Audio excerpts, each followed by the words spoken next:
Assalamualaikum warahmatullahi wabarakatuh. Saya lanjut dengan video ke-10 ini.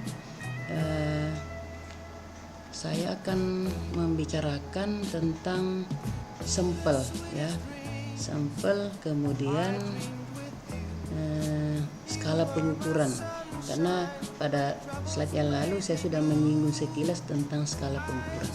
Nah, semoga mahasiswa semua sehat-sehat dan tetap dalam lindungan Allah Subhanahu wa taala.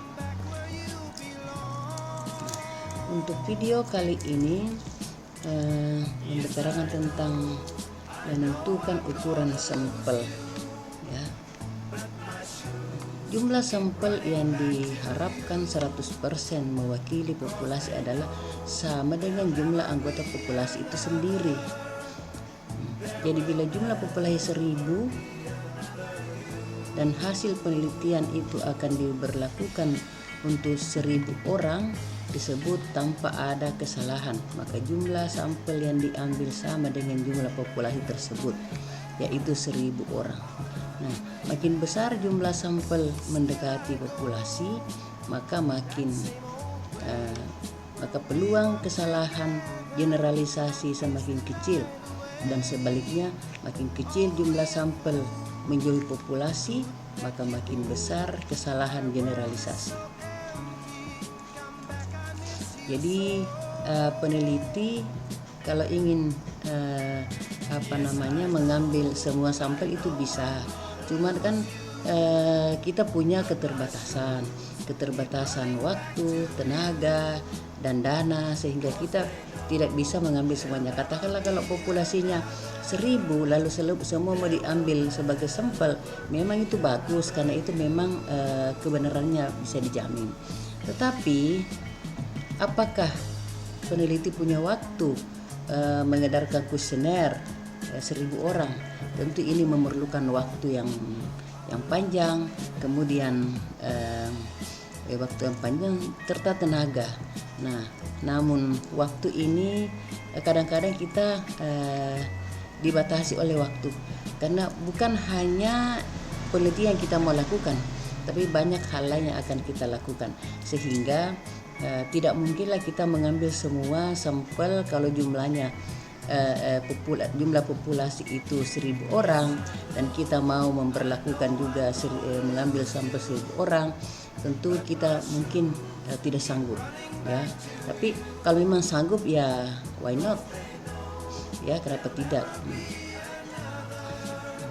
Namun karena saya bilang tadi, kita ini manusia biasa, punya keterbatasan, dan tidak semua bukan hanya itu penelitian yang mau dikerja, tapi banyak hal lain, banyak pekerjaan lain yang menunggu. Terutama kalau ibu-ibu rumah tangga, tentu banyak yang harus dikerjakan di rumah, mengurus keluarga, mengurus anak, sehingga tidak mungkinlah kita mengambil sampel 1000, ya. Kecuali kalau penelitiannya ini penelitian tidak satu orang, dia anggota, dia punya tim, itu bisa saja kalau memang punya tim, karena dia tidak sendiri bergerak, tetapi bisa berbagi waktu, bisa berbagi tugas dengan timnya. Jadi tapi kalau sendiri saya kira ini agak berat, ya, kalau sendiri. Jadi semakin besar jumlah sampel yang diambil, maka semakin mendekati kebenaran, dan semakin kecil jumlah sampel yang diambil, maka semakin kecil kemungkinan untuk kebenarannya. Tetapi jika sampelnya itu kecil, misalnya jika populasinya itu kecil, katakanlah populasinya hanya 30 orang, 50 orang, itu bisa diambil semua, ya. Karena kalau kecil begitu tidak bisa menggunakan rumus sloping, ya. Bisa menggunakan rumus sloping. Jadi kalau misalnya hanya 50 diambil semua saja. Tapi kalau misalnya mendekati 1000, maka itu bisa mengambil sampel menggunakan rumus sloping, ya. Nah, sampel ini kan populasi ini kan ada yang heterogen, ada yang homogen. jika populasinya homogen, kalau menurut Ari Kunto, jika populasinya homogen, maka sampelnya bisa 10 sampai 20% ya. Nah, homogen dalam arti katakanlah begini, tingkat pendidikannya sama semua, homogen kan. Kemudian masa kerjanya sama semua, tapi kan tidak mungkin orang sama semua masa kerjanya. Pasti ada yang masa kerjanya 5 tahun, ada yang lebih dari 5 tahun, ada yang lebih dari 10 tahun, jadi tidak mungkin itu diambil semuanya. Kemudian masa kerja, usia, tingkat pendidikan itu tidak mungkin dia homogen, karena kalau usia mungkin ada, bukan mungkin ya, kenyataannya ada yang usianya misalnya 25 tahun, ada 30 tahun, ada 40 tahun, ada 50 tahun dan lebih. Ya, jadi tidak mungkinlah homogen. Nah, kemudian dari segi pendidikan, pendidikan juga itu kan ada yang mungkin SLTA, lulusan SLTA, D3, S1, bahkan ada yang S2, mungkin bahkan ada juga S3. Nah, seperti penelitian saya di PLN itu, ada satu orang pegawai di sana itu dia sudah doktor, satu orang, jadi saya ambil satu orang itu. Nah, kemudian ada beberapa yang S2, nah, itu juga kecil ya, sehingga kalau dengan kecil begitu saya mengambil semua sebagai sampel. Jadi itulah pengambilan sampel. Nah, berapa jumlah anggota sampel yang paling tepat digunakan dalam penelitian? Jawabannya tergantung pada tingkat ketelitian. Jadi jawabannya tergantung pada tingkat ketelitian atau kesalahan yang dikehendaki. Tingkat ketelitian atau kepercayaan yang dikehendaki sering tergantung pada sumber dana. Itu tadi saya bilang. Karena kita punya keterbatasan waktu, tenaga dan dana, sehingga tidak mungkinlah kita mengambil sampel populasi yang 1000 itu mengambil semua 1000, karena kita punya keterbatasan waktu, punya keterbatasan dana, dan punya keterbatasan tenaga ya. Jadi di sini dikatakan bahwa berapa jumlah anggota sampel yang paling tepat digunakan dalam penelitian? Jawabannya tergantung pada tingkat ketelitian atau kesalahan yang dikehendaki. Tingkat ketelitian atau kepercayaan yang dikehendaki sering tergantung pada sumber dana. Nah, jadi kalau dananya bagus ya bisa juga mengambil sampel besar. Kalau dananya lebih atau dananya memang cukup besar, dana penelitian cukup besar, maka bisa mengambil sampel yang besar. Tapi kalau kita hanya penelitian mandiri dan tidak ada sumber dananya dari kita sendiri, kita pribadi, maka tidak mungkinlah kita mengambil sampel yang besar.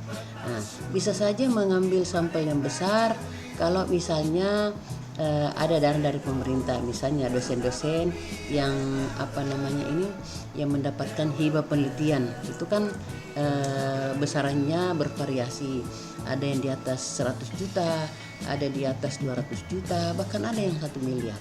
Nah, itu bisa saja mengambil sampel yang lebih besar karena dananya lebih besar, dan kemudian mereka itu tim ya. Jadi ada ketua peneliti, ada anggota. Jadi anggotanya bisa lebih dari 1 orang. Nah, sehingga lebih memudahkan pada penelitiannya. Karena pertama dananya besar, kemudian punya tenaga, beberapa dalam peneliti itu punya tim yang lebih dari 1 orang, sehingga mereka bisa berbagi tugas, bisa berbagi waktu, sehingga ini lebih memudahkan dalam penelitiannya. Nah, tetapi kalau kita hanya penelitian mandiri, misalnya hanya penelitian tesis, maka kita punya keterbatasan waktu, keterbatasan tenaga, dan keterbatasan dana, sehingga kita mengambil sampel, tidak semua populasi bisa diambil sebagai sampel karena keterbatasan itu. Nah, jadi makin besar tingkat kesalahan, maka makin kecil jumlah sampel yang diperlukan, dan sebaliknya. Makin kecil tingkat kesalahan, maka akan semakin besar jumlah anggota sampel yang diperlukan sebagai sumber dana.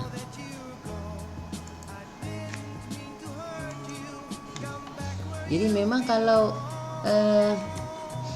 dananya besar, ya ada dana dari pemerintah, itu lebih bagus mengambil sampel yang besar, ya. Tapi kalau untuk kita hanya penelitian pribadi, penelitian untuk tesis, untuk apa? Karena kita punya keterbatasan waktu, karena tidak mungkin itu terus yang mau dikerja. Kita punya tugas lain, misalnya tugas di kantor, kemudian bagi ibu-ibu dia punya tugas di rumah yang lebih menyita waktu dan tenaga.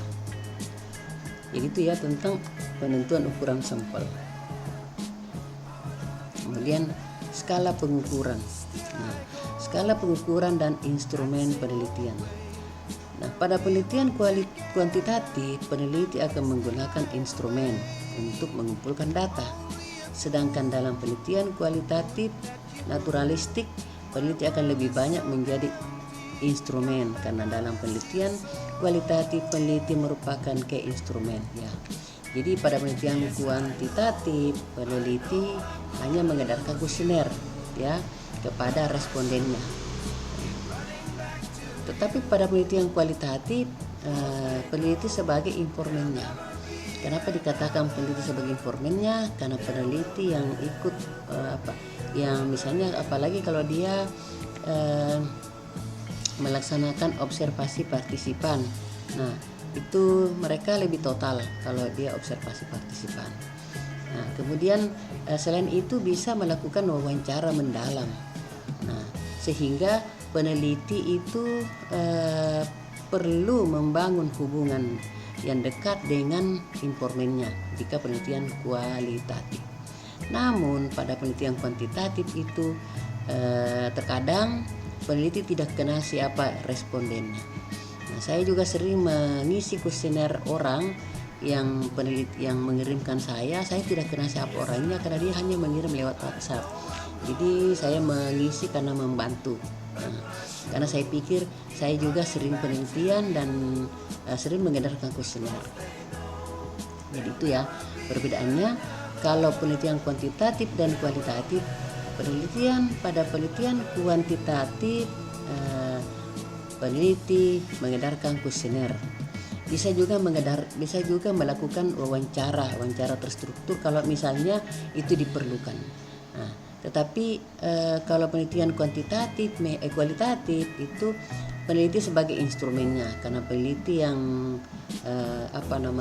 peneliti yang melaksanakan observasi partisipan, dalam arti bahwa peneliti ikut bergabung, ikut hidup bersama dengan informannya, ikut melaksanakan apa yang dilakukan oleh informannya. Dan peneliti tidak boleh mengatakan bahwa dia adalah peneliti. Tetapi peneliti tidak boleh juga memihak, ya, karena kalau memihak nanti penelitiannya bias. Jadi itulah salah satu perbedaan antara penelitian kualitatif dan kuantitatif. Penelitian kualitatif itu peneliti sebagai informannya, sehingga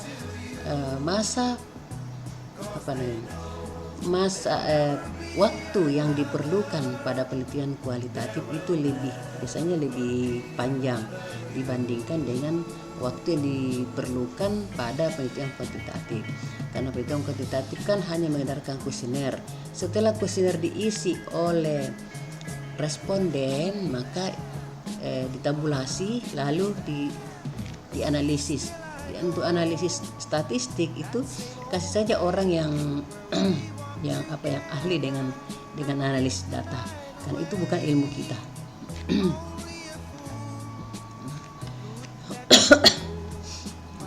Instrumen penelitian digunakan untuk mengukur nilai variabel yang diteliti, ya. Diteliti. Dengan demikian jumlah instrumen yang akan digunakan untuk penelitian akan tergantung pada jumlah variabel yang diteliti. Jadi katakanlah variabel penelitian kita ada 5, maka kita menggunakan itu semua variabel itu dicari indikatornya, dan indikatornya itu yang masuk, yang ditulis di kuesioner. Jadi jika penelitiannya variabelnya itu ada 5 atau lebih dari 5, maka semakin berapa jumlah variabel, maka sejumlah itu juga kuesioner yang dibutuhkan. Jadi kalau misalnya 5 variabel atau 7 variabel itu bisa saja. Jadi peneliti menyiapkan 7 kuesioner dari variabel yang diteliti. Bila variabel penelitiannya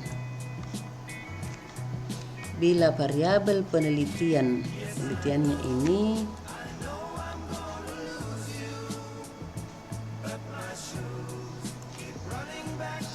bila variabel penelitiannya 5, maka jumlah instrumen digunakan untuk penelitian juga 5. Nah, instrumen penelitian sudah ada yang dibakukan, tetapi masih ada yang harus dibuat peneliti itu sendiri. Jadi instrumennya itu kuesionernya ya, kan instrumen untuk penelitian kuantitatif itu kuesioner. Nah, itu itu peneliti yang menyiapkan. Tetapi peneliti juga melihat dari variabel misalnya katakanlah variabel komunikasi pemasaran, itu dari teorinya itu menjelaskan variabelnya, sehingga menjelaskan indikatornya. Jadi indikator itu yang ditulis pada kuesioner.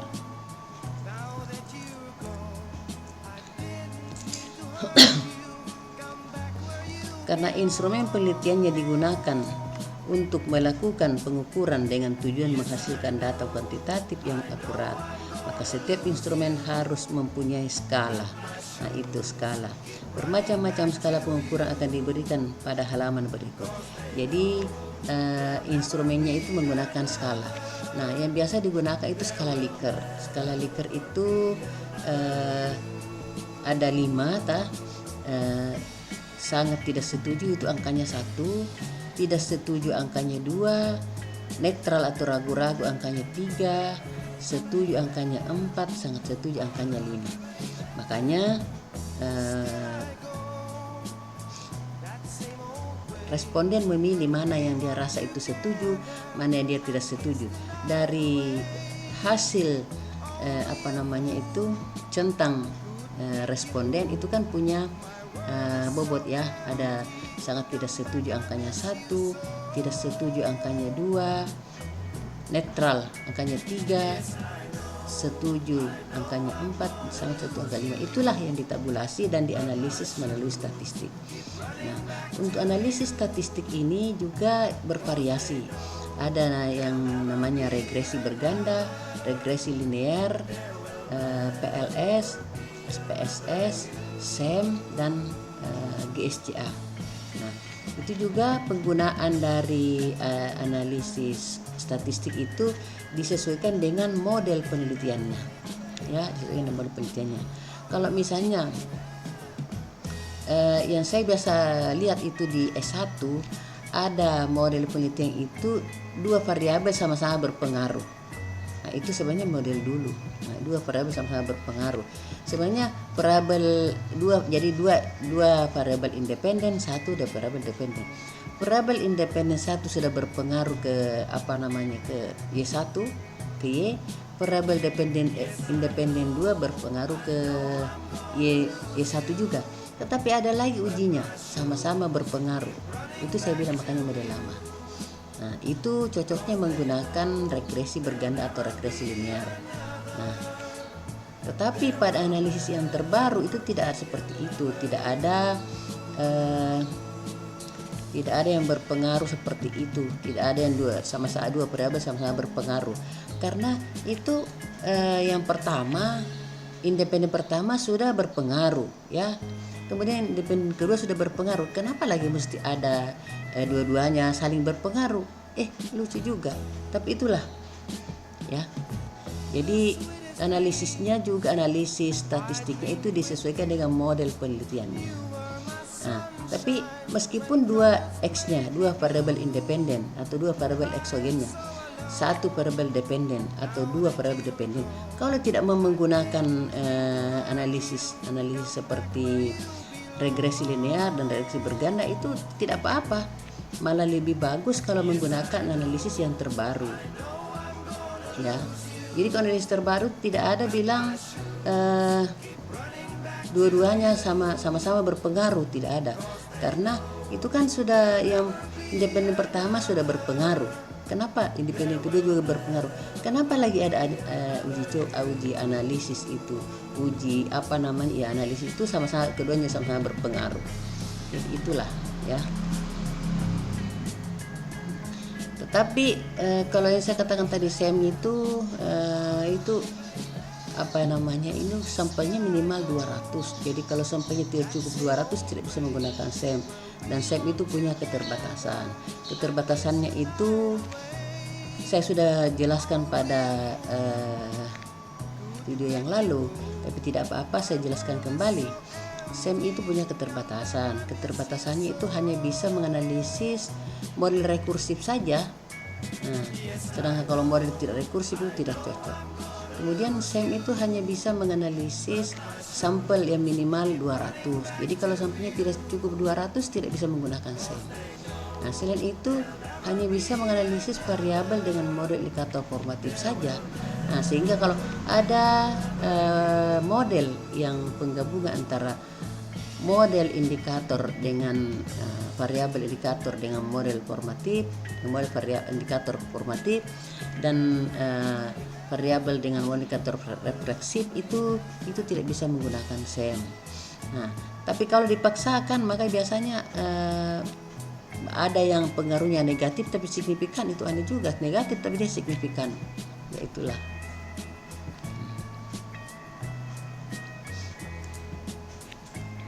Kemudian macam-macam skala pengukuran. Skala pengukuran merupakan kesepakatan yang digunakan sebagai acuan untuk menentukan panjang pendeknya interval yang ada dalam alat ukur, sehingga alat ukur tersebut bisa digunakan dalam pengukuran akan menghasilkan data kuantitatif. Sebagai contoh, timbangan emas sebagai instrumen untuk mengukur berat emas dibuat dengan skala miligram dan akan menghasilkan data kuantitatif berat emas dalam satuan miligram bila digunakan untuk mengukur. Nah, tetapi ini kan tidak jarang digunakan kalau emas mau diukur begitu. Meteran sebagai instrumen untuk mengukur panjang dengan skala milimeter dan akan menghasilkan data kuantitatif panjang dengan satuan milimeter. Nah, itu kalau mengukur panjang. Kalau mengukur berat berarti menggunakan timbangan. Kalau mengukur panjang menggunakan meter. Dengan skala pengukuran ini maka nilai variabel yang diukur dengan instrumen tertentu dapat dinyatakan dalam bentuk angka. Jadi bisa jadi bentuk angka sehingga akan lebih akurat. Nah, efisien dan kumulatif ya. Misalnya berat emas 19 gram, berat besi 100 gram, suhu badan orang yang sehat 37 derajat Celcius. Nah, IQ seseorang 150. Selanjutnya dalam pengukuran sikap sekelompok orang akan diketahui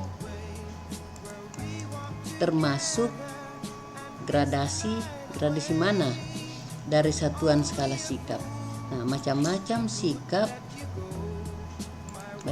skala pengukuran dapat berupa skala nominal, skala ordinal, skala interval, dan skala rasio. Dan skala pengukuran itu akan diperoleh data nominal, ordinal, interval, dan rasio. Nah, jadi ada di sini skala pengukuran, ada menggunakan skala nominal, skala interval, dan skala rasio. Ya.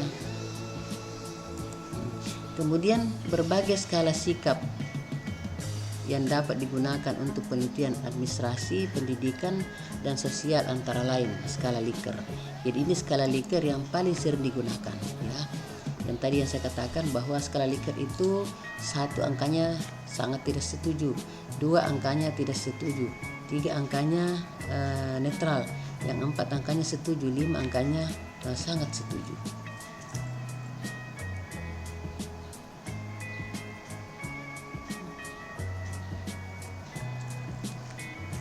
Yang kedua skala Goffman ya. Ketiga rating scale, keempat semantik diferensial.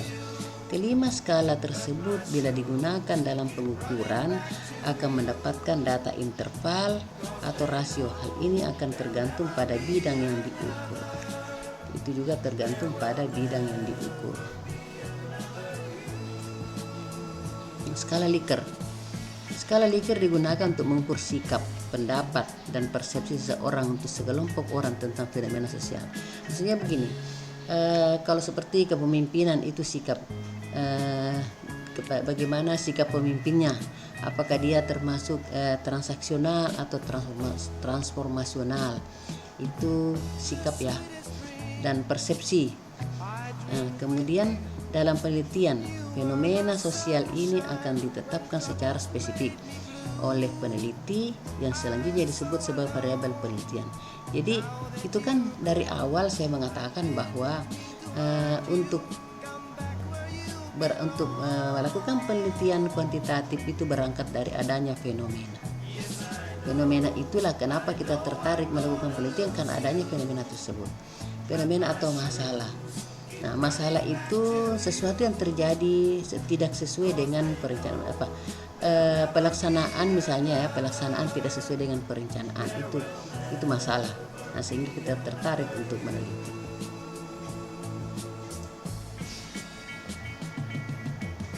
Dengan skala Likert, maka variabel yang akan diukur dijabarkan menjadi indikator variabel. Nah, kemudian indikator tersebut dijadikan sebagai titik tolak untuk menyusun item-item instrumen yang dapat berupa pernyataan atau pertanyaan. Jadi indikatornya itu yang masuk di kuesioner. Nah, nanti responden memilih apakah dia tidak setuju, sangat tidak setuju, apakah dia tidak setuju, ataukah setuju, atau netral, atau setuju, atau sangat setuju. Tergantung dari persepsi respondennya. Kemudian skala Goffman. Skala pengukuran dengan tipe ini akan didapat jawaban yang tegas, yaitu ya atau tidak. Jadi responden tidak diberi kesempatan untuk menjawab lebih panjang, tapi dia hanya ya atau tidak. Ya, hampir sama dengan skala Likert, setuju atau tidak setuju, tapi ini dia ya atau tidak. Jadi benar-benar salah, benar atau salah, ya atau tidak, benar atau salah, pernah tidak pernah, positif negatif, dan lain-lain. Itu menggunakan skala Goffman. Namun terkadang penelitian itu ada menggunakan penggabungan antara skala Likert dengan skala Goffman. Saya pernah mengisi kuesioner dari LLDikti, itu penggabungan, skalanya penggabungan, ada skala Likert dan ada skala Goffman.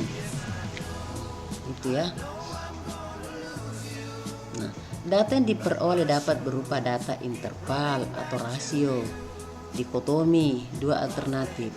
Jadi kalau ada skala Likert terdapat 3, 4, 5, 6, 7 interval dari kata sangat setuju sampai sangat tidak setuju, maka pada skala Goffman hanya ada pada 2 interval, yaitu setuju atau tidak setuju. Nah, itu dia, setuju atau tidak setuju kalau skala Goffman.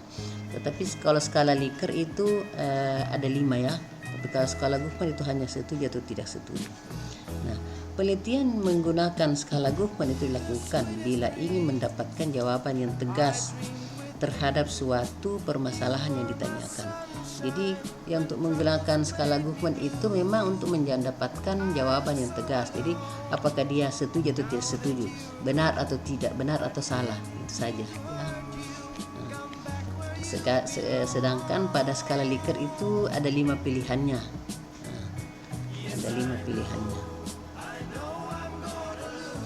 Ini tergantung dari variabel yang diteliti. Apakah variabelnya cocok menggunakan skala Guffman ataukah cocok menggunakan skala Likert, gitu ya. Nah, kemudian semantik diferensial. Skala pengukuran yang berbentuk semantik diferensial dikembangkan oleh Osgood. Nah, skala ini juga digunakan untuk mengukur sikap, hanya bentuknya tidak ada pilihan ganda. Ini salah ini. Bentuknya tidak pilihan ganda maupun checklist, tetapi tersusun dalam satu garis kontinum. Yang jawabannya sangat positifnya terletak di bagian kanan garis, dan jawaban yang sangat negatif terletak di bagian kiri garis, atau sebaliknya. Data yang diperoleh adalah data interval, dan biasanya skala ini digunakan untuk mengukur sikap karakteristik tertentu yang dipunyai oleh seseorang. Jadi untuk menggunakan skala ini data yang diperoleh adalah data interval, yang biasanya skala ini digunakan untuk mengukur sikap juga karakteristik tertentu yang dipunyai oleh seseorang. Misalnya karakteristik apa yang dipunyai oleh seorang, tentu di situ ada tertentu ya. Kemudian rating scale. Dari ketiga skala pengukuran seperti yang telah dikemukakan, data yang diperoleh semuanya adalah data kualitatif, yang kemudian dikuantitatifkan.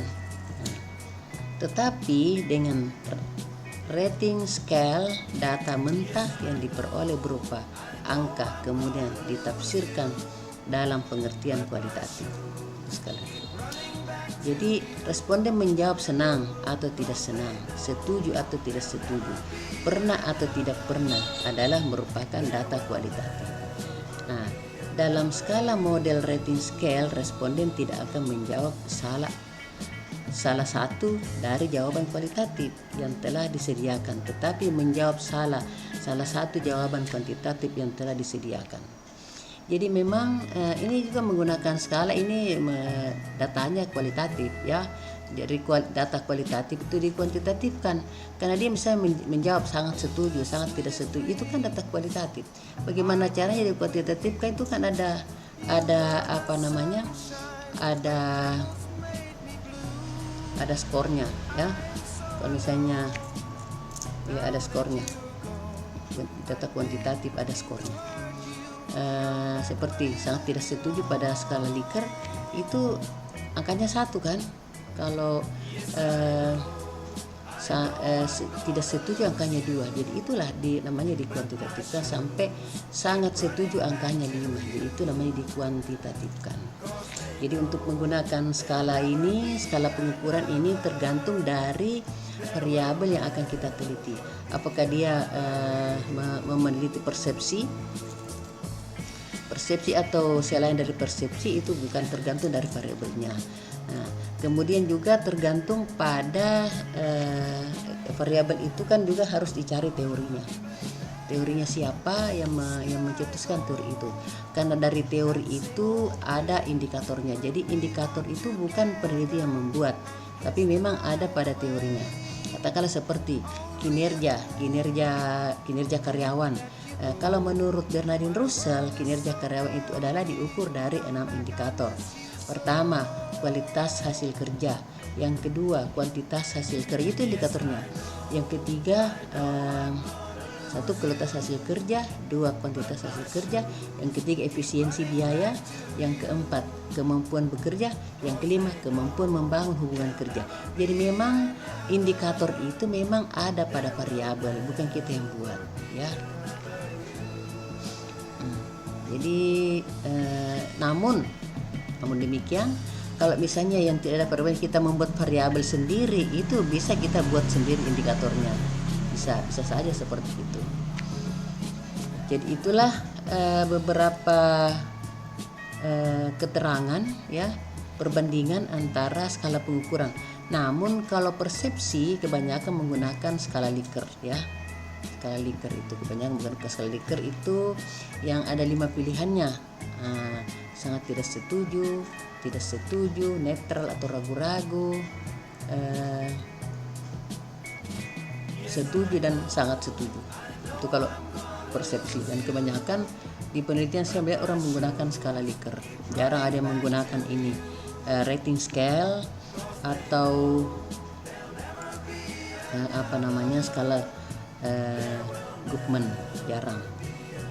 Karena kebanyakan peneliti itu meneliti persepsi, ya. Kalau mungkin ilmu lain, ya, tapi kalau ilmu sosial kebanyakan menggunakan skala Likert. Tapi kalau mungkin ilmu lain mungkin ada yang menggunakan itu, tergantung dari variabelnya, skala apa yang cocok digunakan, ya. Jadi ini juga penggunaan skala ini tergantung dari variabelnya. Karena variabel itu kan, yang dari variabel itu kita bisa melihat indikatornya. Jadi bukan kita yang membuat indikator. Terkecuali kalau misalnya indikator kita yang membuat variabel kita tentukan sendiri, misalnya korupsi itu kan misalnya variabel. Nah, apa indikatornya? Nah, misalnya indikatornya apa ya? Kalau korupsi mengambil bukan haknya, ya, korupsi itu. Nah, itu. Jadi atau mungkin juga itu korupsi sudah ada sudah ada variabel, sudah ada para ahli yang mencetuskan itu variabel korupsi. Misalnya konflik itu kan variabel. Konflik menurut siapa? Ini pada ilmu sosial yang mau meneliti tentang fakta sosial, terjadinya konflik itu teorinya siapa? Entah teorinya siapakah, karena setiap variabel itu ada beberapa teori dari para ahli. Nah, teori konflik dari teorinya Karl Marx, ada juga teorinya Dahrendorf dan lain-lain. Nah, selain itu, kalau misalnya juga seperti penjualan, itu mungkin ada beberapa teori dari para ahli. Penjualan itu apa? Strategi pemasaran itu apa? Komunikasi pemasaran, itu juga ada dari para ahli. Dari variabel itu ada di situ ada ada indikatornya, ya. Jadi tinggal peneliti melihat indikatornya lebih cocok menggunakan teori apa, ya, tergantung penelitinya mana yang lebih cocok dia gunakan untuk teori itu. Jadi pada bab 2 itu peneliti menulis semua variabel teori dari variabel yang diteliti. Misalnya komunikasi pemasaran, itu dari beberapa teori yang ditemukan itu ditulis semua dari beberapa teori. Tetapi di akhirnya itu ada statement peneliti mengatakan bahwa penelitian ini menggunakan variabel komunikasi pemasaran yang diserap dari siapa dan indikatornya apa. Nah, itu namanya grand theory. Jadi aku ditanya apa grand theory-nya, itu dibilang grand theory-nya. Saya pernah menguji mahasiswa S2 Mikom juga. Sebenarnya mahasiswa itu dulu dia minta saya jadi pembimbingnya, tapi tidak dikasih. Tapi setelah ujian seminar hasil, saya dibilang sebagai penguji. Nah, saya tanya apa grand teorinya, dia cuma senyum-senyum, dia tidak tahu apa grand teorinya. Nah, makanya harus tahu. Makanya di akhir itu pembahasan itu dari setiap variabel ada statement peneliti mengatakan bahwa penelitian ini menggunakan variabel, misalnya variabel komunikasi pemasaran yang diserap dari siapa, namanya, tahun berapa, yang menjelaskan tentang apa dengan indikatornya apa. Jadi kalau ditanya apa grand teorinya, itu yang disebutkan itu grand teori. Nah, demikian juga untuk membangun kerangka konseptual, ini saya ulangi lagi, itu kerangka konseptual tidak muncul tiba-tiba, tetapi dibangun atau disusun berdasarkan teori dari para ahli. Jadi kalau misalnya teorinya mengatakan, kalau misalnya judulnya pengaruh komunikasi pemasaran dan terhadap minat beli konsumen dan volume penjualan, maka cari teorinya yang mengatakan bahwa komunikasi pemasaran dapat meningkatkan minat beli konsumen atau dapat meningkatkan volume penjualan. Itu teorinya. Jadi kalau ditanya bilang apa grand tour-nya, itu disebut grand tour. Nah, terkadang ada juga mahasiswa tidak mengetahui apa itu grand tour-nya. Kalau ditanya apa grand tour-nya, dia tidak bisa menjawab, dia hanya senyum-senyum. Nah, itu mungkin karena kurang membaca tentang teori. Nah, kalau S2 itu kan harus banyak membaca, karena S2 ini kan berbeda dengan S1. Kalau S1 yang ditanya tentang itu mungkin juga dia tidak bisa jawab, tapi ada juga S1 yang bisa menjawab itu. Jadi tergantung mahasiswanya. Nah, demikian juga jurnal pendukung. Jurnal pendukung itu perlu ada. Kalau dulu zamannya saya kuliah S2, tesis itu tidak menggunakan jurnal pendukung. Tidak ada, karena waktu itu memang belum ada jurnal-jurnal, atau mungkin sudah ada tapi orang Indonesia belum mengenal jurnal-jurnal itu.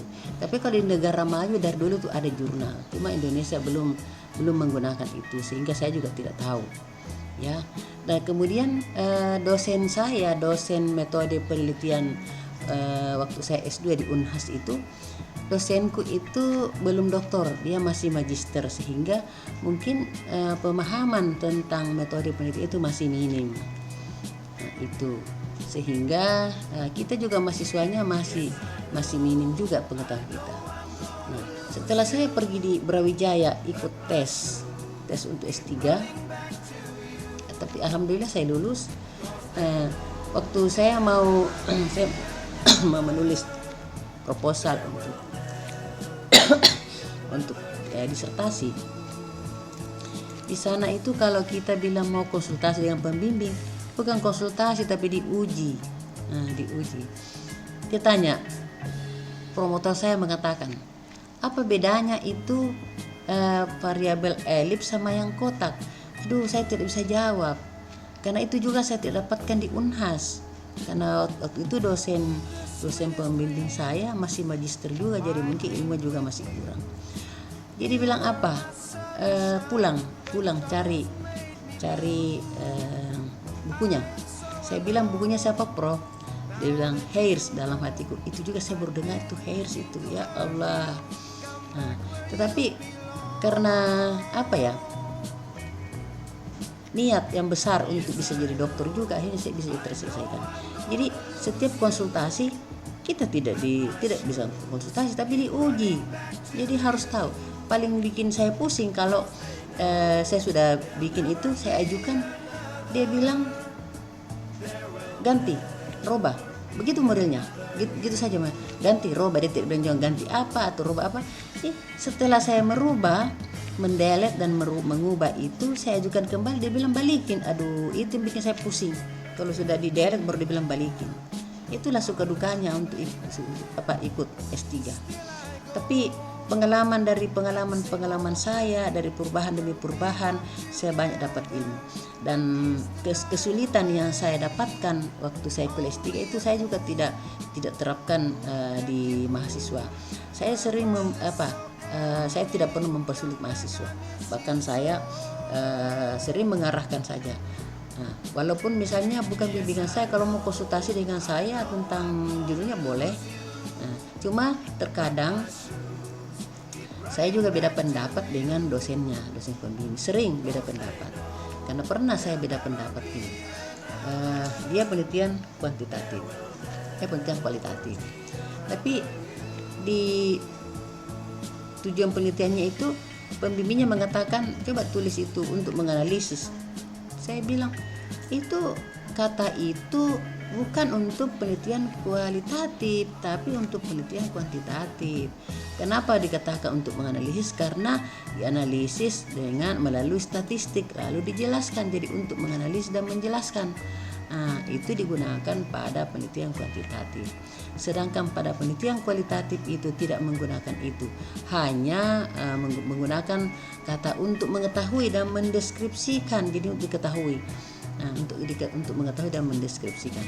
Pernah lagi saya menguji mahasiswa S2 kuantitatif.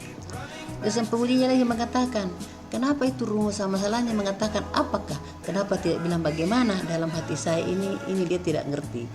Jadi waktu kebetulan saya pembimbingnya mahasiswa itu, waktu saya bicara saya bilang ini memang tidak menggunakan kata bagaimana, karena kata bagaimana itu digunakan pada penelitian kualitatif. Kenapa menggunakan kata bagaimana? Karena penelitian kualitatif itu berangkat dari masalah yang belum jelas atau masih remang-remang, bahkan masih gelap, sehingga rumusan masalahnya mengatakan bagaimana. Nah, yang sekarang ini adalah penelitian kuantitatif. Kita mencari pengaruh, sehingga rumusan masalahnya mengatakan apakah maksudnya apakah variabel X berpengaruh terhadap variabel Y. Jadi waktu saya bicara sebagai pembimbing, saya langsung menjelaskan itu. Tapi dosennya juga diam. Bahkan bukan satu kali saya temukan seperti itu, tapi 2 kali. Ada lagi, saya sebagai pembimbing 2, saya juga tidak ngerti kenapa saya jadi pembimbing 2, padahal pangkat dan golongan saya lebih tinggi dari pembimbing 1. Nah, ini pembimbing 1 juga saya sudah arahkan ini mahasiswa, saya suruh datang di rumah 4 orang itu gabung dengan mahasiswa 1, supaya 1 kali saya arahkan, saya bilang bawa laptop supaya langsung di rumah. Jadi karena ini penelitian kuantitatif, rumusan masalahnya juga mengatakan apakah. Pas pergi di pembimbing 1 dirubah itu rumusan masalahnya menjadi bagaimana. Jadi waktu dia datang bawa undangan untuk seminar proposal, langsung dia bilang masuk rumah, ibu saya jadi kualitatif. Saya bilang kenapa bisa? Katanya bapak itu merubah katanya ini bukan apakah tapi bagaimana. Jadi saya ketawa, saya oh ya enggak apa-apa, maju saja dulu, nanti di ujian saya mengarahkan. Jadi pas ujian, karena saya pembimbing 2, sudah bertanya pengujinya 2 orang, lalu bagian saya, maka saya menjelaskan itu. Saya bilang ini penelitian kuantitatif, sehingga rumusan masalahnya bukan mengatakan bagaimana, tetapi apakah. Artinya apakah variabel X berpengaruh terhadap variabel Y. Makanya saya bilang saya juga sering berbeda pendapat dengan para dosen, sering berbeda pendapat. Dan pernah lagi penelitian kualitatif itu digambar kerangka konseptualnya dia menggunakan anak panah. Nah, saya jadi penguji, saya bilang itu anak panah digunakan pada penelitian kuantitatif, bukan kualitatif. Karena panah itu artinya berpengaruh. Ada yang pembimbingnya bilang, oh tidak, saya juga katanya kualitatif dulu, saya menggunakan panah. Dalam hati itu salah itu. Saya bilang yang saya tahu waktu saya di Brawijaya itu anak panah digunakan pada penelitian kuantitatif, sedangkan pada penelitian kualitatif hanya menggunakan garis, ya, karena kita tidak mencari pengaruh. Pada penelitian kualitatif hanya ingin mengeksplor fakta sosial yang kita temukan, sehingga tidak menggunakan anak panah. Karena anak panah itu artinya berpengaruh. Jadi makanya saya bilang saya sering beda pendapat. Nah, itu juga mungkin dia juga mempertahankan karena ya begitu pengetahuannya, tapi pengetahuan saya juga seperti itu yang saya tahu. Karena di Brawijaya saya lihat itu disertasi itu yang kualitatif itu tidak menggunakan anak panah tapi garis saja, kemudian judulnya simple. Ada teman saya punya disertasi judulnya, dia meneliti kinerja DPRD tingkat 1 Provinsi Sulawesi Selatan. Judulnya apa? Kinerja DPRD, studi kasus DPRD Provinsi Sulawesi Selatan, begitu. Jadi memang kalau penelitian kualitatif itu judulnya simple, dalam arti bahwa semua yang kita teliti nanti, semua yang kita jelaskan di hasil itu tidak tercantum pada judul, terkecuali pada penelitian kuantitatif. Semua yang variabel kita teliti itu tercantum di judul. Kalau 5 variabel yang kita teliti, maka 5 juga variabel yang tertulis di judul. Tetapi pada penelitian kualitatif itu tidak seperti itu. Contohnya lagi, misalnya ingin meneliti partisipasi masyarakat. Nah, judulnya partisipasi masyarakat, studi kasus masyarakat misalnya Kota Makassar. Nah, begitu sangat simpel. Tetapi kalau kita berbicara tentang partisipasi masyarakat itu ada partisipasi dalam bentuk tenaga, partisipasi dalam bentuk material, dan partisipasi dalam bentuk pemikiran. Tapi itu tidak tercatat di judul. Nanti di hasil bab dijelaskan itu. Jadi judulnya simple. Makanya saya bilang kalau penelitian kualitatif itu judulnya simple. Tidak berarti bahwa semua yang diteliti itu tertulis di judul. Berbeda dengan penelitian kuantitatif. Semua yang kita teliti itu tertulis di judul. Nah, kemudian ini saya katakan lagi bahwa pada slide yang lalu juga saya sudah menjelaskan bahwa penelitian kualitatif itu menemukan teori dan menemukan hipotesis, sedangkan penelitian kuantitatif itu menguji teori dan menguji hipotesis. Nah, kalau hasil ujinya itu dia pengaruhnya signifikan, maka itu bisa mendukung teori, atau kalau dia sama dengan hasil penelitian terdahulu, maka itu dikatakan mendukung penelitian terdahulu. Tetapi kalau pengaruhnya tidak signifikan, maka itu harus dicarikan alasannya kenapa dia tidak signifikan. Nah, seperti kalau misalnya pengaruh reward, misalnya pengaruh reward terhadap kinerja. Nah, kalau dia tidak signifikan, mungkin rewardnya itu minim, sehingga pengaruhnya dia tidak signifikan terhadap kinerja. Karena semakin baik reward dari karyawan, maka semakin bagus kinerjanya. Nah, coba kalau dipikir, orang yang kecil gajinya, pasti dia mencari sumber lain, sehingga untuk di kantornya mungkin dia tidak bisa full untuk bekerja karena dia mencari sumber lain, sehingga kinerjanya tidak bagus. Tapi coba kalau rewardnya itu bagus, sesuai dengan harapan, sesuai dengan beban kerja, maka dia akan termotivasi bekerja, sehingga rewardnya itu berpengaruh terhadap kinerja. Jadi kalau misalnya tidak signifikan, reward tidak signifikan terhadap kinerja, maka carikan alasannya. Ya, rewardnya mungkin pemberian reward itu tidak maksimal, tidak berdasarkan dengan upah minimum provinsi, sehingga karyawan tidak terlalu termotivasi bekerja karena mereka masih mencari sumber yang lain. Jadi di sela-sela kesibukannya dia mencari lagi sumber yang lain yang bisa memenuhi kebutuhan keluarganya, kebutuhan hidup mereka. Jadi itu. Nah, karena secara teoritis kalau reward yang bagus itu, reward yang baik itu dia berpengaruh terhadap kinerja. Semakin tinggi reward seseorang, maka semakin bagus kinerjanya, karena dia tidak berpikir lagi untuk mencari di tempat lain karena rewardnya sudah bagus. Ya, katakanlah rewardnya misalnya di atas 5 juta, ya pasti tidak bisa lah, dia tidak mencari lagi tidak mencari lagi ngobjek yang lain, tidak ngobjek yang lain lagi, tidak mencari sumber yang lain karena rewardnya sudah sudah terpenuhi. Apalagi kalau misalnya masih bujangan atau sudah berkeluarga, punya anak satu, sudah punya rumah, sudah punya kendaraan, ya pastilah tidak mencari lagi yang lain, tidak mencari lagi sumber yang lain. Ya, tapi itu juga tergantung individunya.